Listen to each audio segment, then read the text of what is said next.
Immaculate Heart High School, graduating class of 2020. For the past couple weeks, I've been planning on saying a few words to you for your graduation. And as we've all seen over the last week, what is happening in our country and in our state and in our hometown of LA has been absolutely devastating. And I wasn't sure what I could say to you. I wanted to say the right thing, and I was really nervous that I wouldn't, or that it would get picked apart. And I realized the only wrong thing to say is to say nothing. Because George Floyd's life mattered, and Breonna Taylor's life mattered, and Philando Castile's life mattered, and Tamir Rice's life mattered.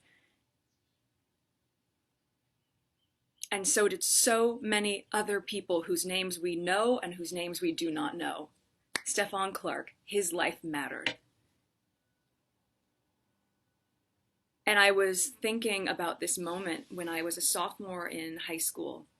I was 15, and as you know, sophomore year is the year that we do volunteer work, which is a prerequisite for graduating.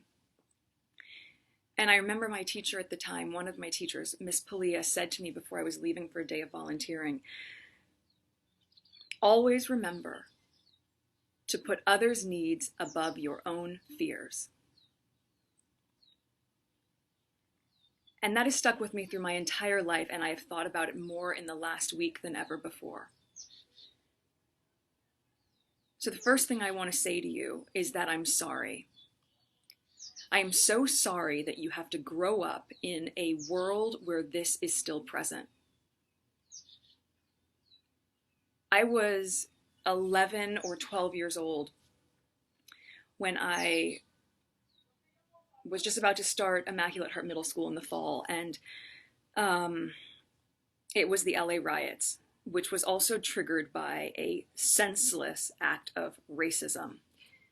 And I remember the curfew, and I remember rushing back home, and on that drive home, seeing ash fall from the sky and smelling the smoke and seeing the smoke billow out of buildings and seeing people run out of buildings carrying bags and looting. And I remember seeing men in the back of a van just holding guns and rifles.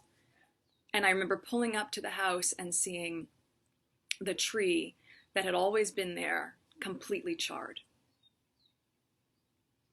And those memories don't go away.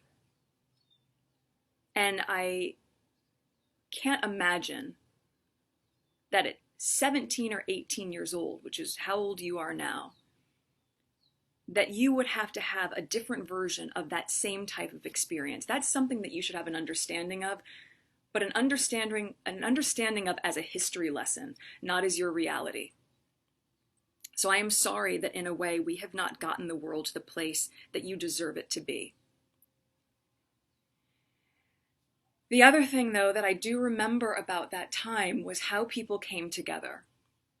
And we are seeing that right now. We are seeing that from the sheriff in Michigan or the police chief in Virginia. We are seeing people stand in solidarity. We are seeing communities come together and to uplift.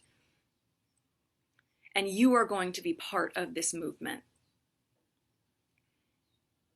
I know that this is not the graduation that you envisioned. And this is not the celebration that you imagined. But I also know that there's a way for us to reframe this for you and to not see this as the end of something, but instead to see this as the beginning of you harnessing all of the work, all the values, all the skills that you have embodied over the last 4 years, and now you channel that. Now all of that work gets activated. Now you get to be part of rebuilding. And I know sometimes people say, how many times do we need to rebuild? Well, you know what? We are going to rebuild and rebuild and rebuild until it is rebuilt. Because when the foundation is broken, so are we. You are going to lead with love. You are going to lead with compassion. You are going to use your voice. You are going to use your voice in a stronger way than you've ever been able to, because most of you are 18 or you're going to turn 18, so you're going to vote. You are going to have empathy for those who don't see the world through the same lens that you do, because with as diverse and vibrant and open-minded as I know the teachings at Immaculate Heart are, I know you know that Black Lives Matter.